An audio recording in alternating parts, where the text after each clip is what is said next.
혹시 하루 일과가 끝나면 허리가 뻐근하거나 거울을 봤을 때 한쪽 어깨가 더 높다고 느껴본 적 없으신가요?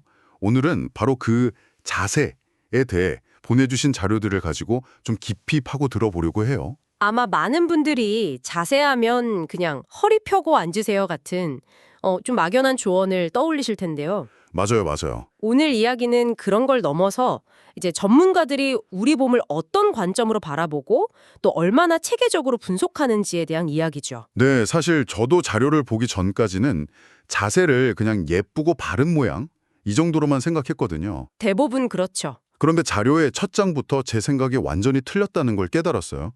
이번 탐구의 진짜 목표는 예쁜 자세가 아니라 우리 몸이 중력에 맞서서 얼마나 효율적으로 기능하고 있는가, 이걸 이해하는 거예요. 네, 아주 중요한 지점입니다. 그럼 이 새로운 관점으로 한번 제대로 파헤쳐 볼까요?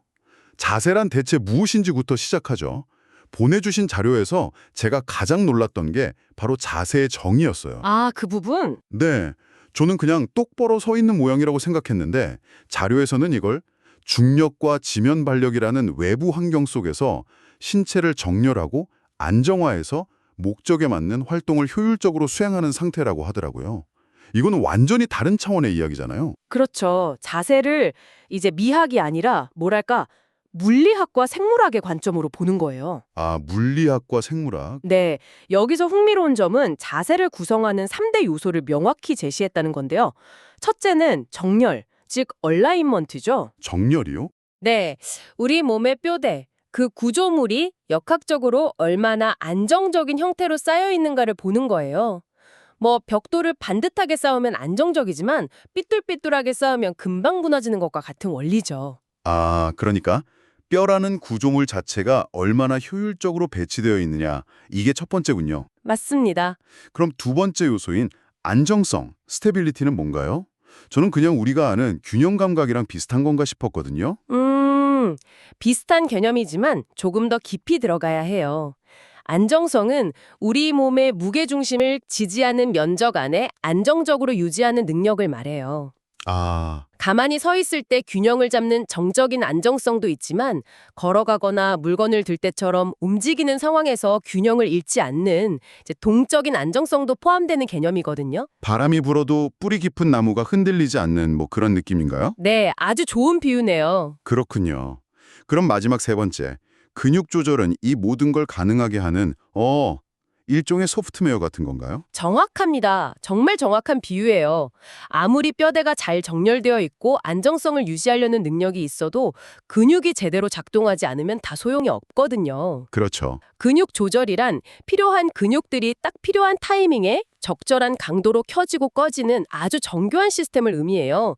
마치 오케스트라의 지휘자처럼요. 오케스트라의 지휘자요? 네, 어떤 근육은 강하게 연주하고 어떤 근육은 쉬어야 하는데 지휘자가 혼란에 빠져서 모든 악기가 동시에 최대 볼륨으로 연주하면 그건 그냥 소음이 되는 것과 같죠. 와, 설명을 듣고 보니까 자세가 좋다는 말이 정말 다르게 들리네요. 단순히 모양이 반듯한 게 아니라 이 정렬, 안정성, 근육 조절이라는 세 명의 연주자가 완벽한 하모니를 이루고 있는 상태군요. 바로 그겁니다. 그래서 자료에서도 강조하듯이 좋은 자세의 핵심은 부하 분배의 효율성에 있어요. 부하 분배의 효율성. 네, 특정 관절이나 근육에 스트레스가 몰리지 않고 온몸으로 힘을 골고루 분산시키는 거죠. 그래서 최소한의 에너지로 자세를 유지하고 호흡이나 다른 움직임이 아주 편안한 상태. 그것이 바로 기능적으로 좋은 자세의 본질입니다. 그렇다면 전문가들은 왜 이렇게까지 자세를 평가하려고 하는 걸까요? 단순히 어디가 틀어졌네요 라고 알려주기 위함은 아닐 것 같은데요. 물론이죠. 평가의 목표는 훨씬 더 구체적이고 실용적이에요.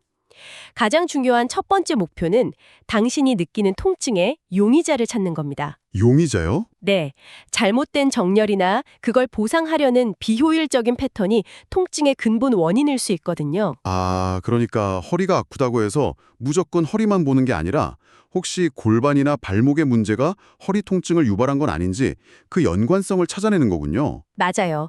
그리고 거기서 한 걸음 더 나아가죠. 관찰된 자세를 통해 이분은 등 근육이 약하고 가슴 근육이 과도하게 긴장되어 있겠구나.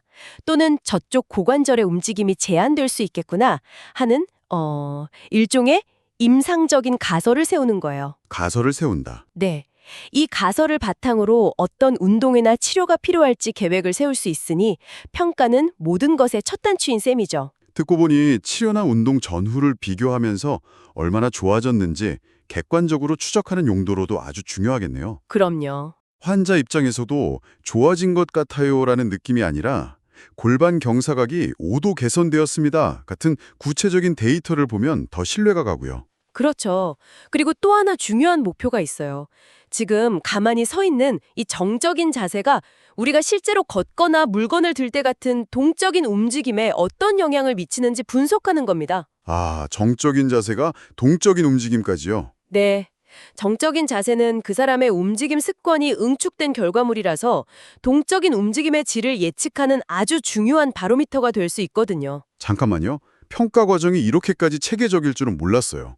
그냥 눈으로 보고 어깨가 틀어졌네요 하는 게 전부가 아니었군요. 하하, 그렇죠. 자료를 보니까 마치 과학수사대의 현장 감식 과정 같던데요. 네, 그렇게 볼 수도 있겠네요. 모든 단서가 중요하니까요. 우선 환자 설정부터 아주 엄격해요. 당연히 바닥은 완벽하게 수평이어야 하고 신발을 벗은 맨발 상태로 가장 편안하고 자연스러운 자세로 서게 하죠. 일부러 막 가슴을 펴거나 하면 안 되겠네요. 그럼요. 평소에 패턴을 볼 수 없으니까 아무 생각 없이 편하게 서보세요 라고 유도하는 게 중요해요. 그리고 기준선을 설정하더군요. 천장에서부터 실을 늘어뜨린 추선이나 벽의 수직선을 기준으로 삼는 거죠. 네. 그 다음엔 앞, 옆, 뒤 이렇게 사방향에서 꼼꼼하게 사진을 찍거나 관찰하고요. 여기서부터가 진짜 전문가의 영역인 것 같아요. 그렇죠. 눈과 손이 필요해지죠. 단순히 겉모습만 보는 게 아니라 자료에 나온 것처럼 위압 엉등뼈가시나 어깨뼈의 가장 높은 지점인 전봉 같은 핵심적인 뼈의 위치, 즉 랜드마크를 직접 손으로 만져서 정확한 위치를 확인해야 하거든요. 아, 직접 만져서요? 네, 옷 위로 보는 것과 실제 뼈의 위치는 생각보다 차이가 클 수 있기 때문이죠. 와, 그 랜드마크를 직접 만져서 확인해야 한다는 부분은 좀 충격적이었어요. 그만큼 정확성을 중요하게 생각한다는 거겠죠? 맞습니다. 그리고 마지막으로 이걸 객관적인 데이터로 남기고요. 사진의 각도를 그리거나 경사계 같은 도구로 숫자를 기록해서 감이 아닌 데이터로 만드는 거네요. 네, 좀 틀어졌네요가 아니라 골반이 오른쪽으로 5도 기울어져 있고 1cm 정도 높이 차이가 납니다 라고 말할 수 있게 되는 거죠. 와, 이 모든 정보를 종합해서 어느 부위의 근육이 과도하게 긴장되었고 반대로 어디가 약화되었는가라는 가설을 세우고 최종적으로 이 분석 결과가 당신이 느끼는 불편함과 어떤 연관이 있는지 그 임상적 의미를 찾아내는 과정, 이것이 자세평가의 전체 그림입니다. 아까 탐정의 수사 과정 같다고 하셨는데 이제 본격적으로 단서를 찾는 단계로 들어가는 거군요. 용의선상에 오른 첫 번째 부위는 바로 머리와 목입니다. 여기서 뭘 찾아야 하죠? 가장 먼저 옆에서 봤을 때 거북목, 전문 용어로는 머리 내밀기 자세를 확인해요. 귓구멍이 어깨 중심선보다 앞으로 튀어나와 있는 상태를 말하죠. 아, 그거요. 이건 정말 많은 분들에게서 나타나는 패턴이에요. 이게 바로 우리가 흔히 말하는 스마트폰 목, 텍스트넥 자세잖아요. 저도 이거 보면서 좀 뜨끔했어요. 그런데 자료에서 아주 중요한 지적을 하더라고요. 거북목은 머리 혼자만의 문제가 아니라고요. 아주 중요한 포인트예요. 자료에 따르면 거북목 자세는 거의 항상 구분등, 즉 등뼈가 뒤로 더 많이 굽는 등뼈 후만과 세트로 나타난다고 해요. 아, 세트로요. 네, 머리만 혼자 앞으로 나가는 게 아니라 등이 굽으면서 시선을 정면으로 유지하기 위해서 머리가 앞으로 빠져나가는 일종의 보상 작용이라는 거죠.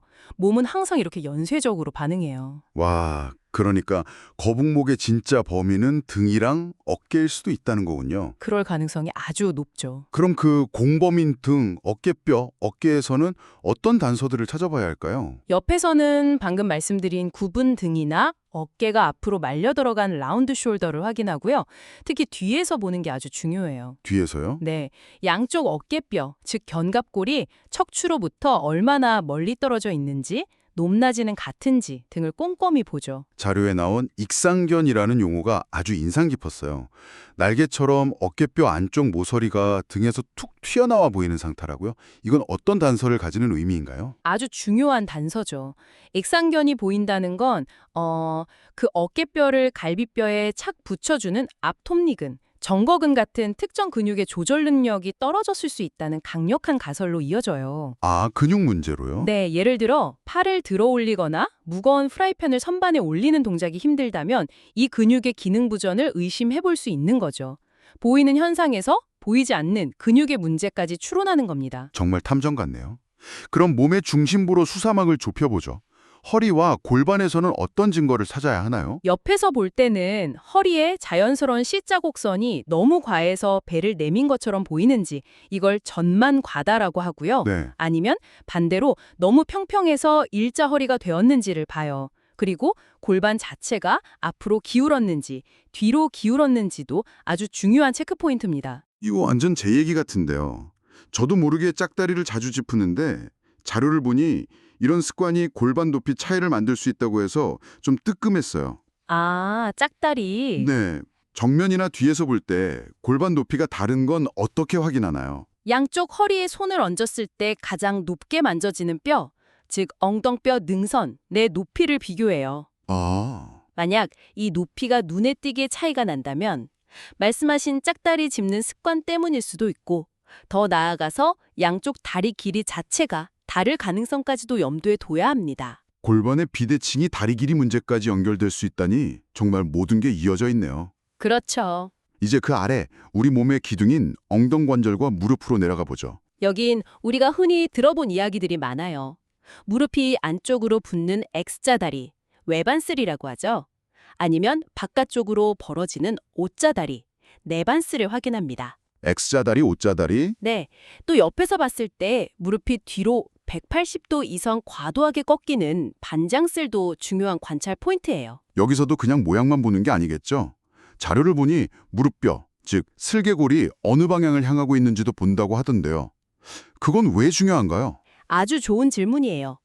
예를 들어 정면을 보고 섰는데 양쪽 무릎뼈가 서로를 마주보듯 안쪽을 향하고 있다면 네, 이건 단순히 무릎뼈 문제가 아니라 그 위에 있는 넙다리뼈 자체가 안쪽으로 돌아가 있을 가능성을 시사하는 강력한 단서가 되기 때문이에요. 와, 정말 몸 전체를 보는군요. 이제 수사의 마지막 단계입니다. 지면과 직접 닿는 유일한 부위, 발과 발목입니다. 발은 우리 몸 전체의 기초공사와 같아요.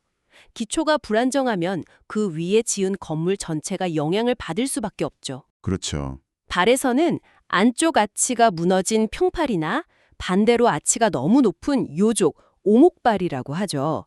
이걸 확인하고요. 엄지발가락이 휘는 무지외 반증도 중요한 관찰 대상이에요. 뒤에서 보는 것도 중요하다고 들었어요. 발꿈치 뼈가 똑바로 서 있는지 아니면 안쪽이나 바깥쪽으로 기울어져 있는지를 본다고요. 네, 아킬레스건이 수직으로 곧게 뻗어 있는지 확인하는 거죠. 만약 발꿈치 뼈가 안쪽으로 무너져 있다면 그건 발 전체가 안쪽으로 쏠리고 있다는 신호일 수 있어요. 자, 그럼 이 모든 단서들을 어떻게 하나로 연결할 수 있을까요? 자료에서 아주 흥미로운 상향사슬 가설을 제시하던데 이 개념이 모든 걸 설명해 주는 것 같아요. 바로 그 지점입니다. 그 가설이 이 모든 탐정놀이의 결론이라고 할 수 있죠. 결론이요? 네, 예를 들어 보죠. 만약 발이 안쪽으로 무너지는 과다엎침, 즉 과회내가 있다면 그 영향으로 그 위에 정강이 뼈가 따라서 안쪽으로 돌게 돼요. 아, 그 회전력은 다시 무릎 관절에 전달돼서 무릎을 안쪽으로 모이게 만들고 결국 X자 다리 패턴으로 이어질 수 있다는 겁니다. 그러니까 무릎이 아파서 병원에 갔는데 진짜 원인은 발에 있었을 수도 있다는 거네요. 정말 충격적인데요? 바로 그거예요. 발의 문제가 무릎 통증의 원인이 되고 골반의 비틀림이 어깨 통증의 원인이 될 수 있다는 것. 우리 몸이 얼마나 유기적으로 연결된 하나의 사슬인지를 명확하게 보여주는 예시입니다. 그래서 전문가들은 통증이 있는 부위만 보지 않고 그 위와 아래의 관절까지 전체적으로 평가해서 진짜 범인을 찾아내려고 하는 것이군요. 맞습니다. 오늘 자세의 설문 정의부터 전문가들이 사용하는 체계적인 평가 방법까지 당신이 보내주신 자료를 통해 정말 깊이 있게 살펴봤어요. 이야기를 나눠보니 핵심은 이거네요. 자세란 어떤 정적인 완벽한 모양이 아니라 우리 몸의 모든 부분이 연결된 역동적이고 기능적인 상태라는 것. 맞습니다. 세상에 완벽한 하나의 정답 자세란 없어요. 그걸 억지로 추구하기보다는 내 몸이 현재 어떻게 힘을 분산시키고 있고 어디서부터 비효율적인 패턴이 시작되고 있는가? 이걸 이해하는 것이 훨씬 중요합니다.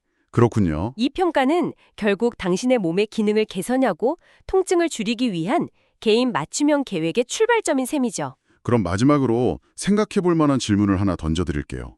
오늘 우리가 나눈 이야기는 주로 가만히 서 있을 때의 정적인 자세에 대한 것이었습니다. 네, 그랬죠? 그렇다면 당신이 매일 반복하는 일상적인 동작, 예를 들어 책상에 앉아 키보드를 칠 때, 장바구니를 들고 계단을 오를 때, 혹은 그냥 편안하게 소파에 누워 있을 때 당신의 자세는 어떻게 변할까요? 오늘 발견한 내 몸의 패턴들이 당신의 실제 삶 속에서는 어떻게 나타나고 있을지 한번 관찰해 보는 건 어떨까요?